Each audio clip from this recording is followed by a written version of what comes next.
सोचता है कि मैं सक्सेसफुल नहीं हूं। अगर कई बार लगता है कि मुझे दोबारा अगर आईएएस का एग्जाम देने का मौका मिले उससे बहुत ज़्यादा मिलेगा। कौन सा ऐसा डिग्री है बे जो 3 लाख के इन्वेस्टमेंट में पहले साल में 300% रिटर्न देता? 9 लाख पहले साल में रिटर्न ऑन इन्वेस्टमेंट।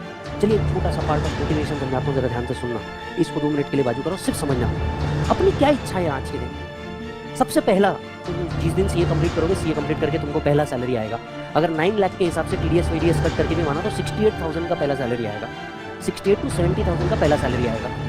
जैसे पहला सैलरी आएगा, आप समझना, तुम्हारे 4 साल 5 साल की भुखमरी, गरीबी भुखमरी, आर्टिकल चिपका चिल्लर, ये सब चिल्लर ही होगा तुम्हारे लिए। लोगों का मनोबल इतना जल्दी कैसे गिर सकता है?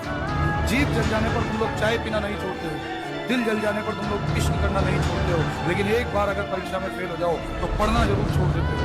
कामयाबी सुबह की तरह होती है, ये मांगने पर नहीं मिलती, जागने पर मिलती है। आंखें खोल करके देखो, जागना पड़ेगा, मेहनत करनी पड़ेगी। अपनी नाकामियों का ठीकरा किस्मत पर फोड़ना बंद करो और अपने आप को बेगुनाह साबित करना बंद करो। किस्मत के भरोसे परीक्षा हॉल में जाकर के तुक्के लगा करके सफलता का इंतजार करना बेवकूफी है। तुम लोग एग्जामिनेशन हॉल में एसी में बैठ करके तुक्के लगाते रहे, बाहर तुम्हारे माँ बाप धूप में बैठ करके तुम्हारी सफलता की दुआ करते रहे।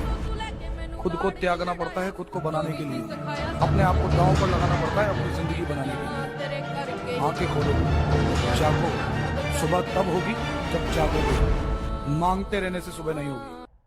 मुझे एक बात, आपको अच्छी लगी तो वाह वाह कर देना। गीले कागज की तरह हो गई है जिंदगी,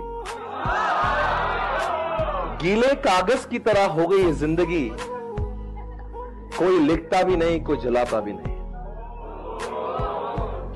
गीले कागज की तरह हो गई है जिंदगी, कोई लिखता भी नहीं कोई चलाता भी नहीं। इस तरह बेहया बेवफा हो गई है जिंदगी, कोई हंसाता भी नहीं कोई रुलाता भी नहीं।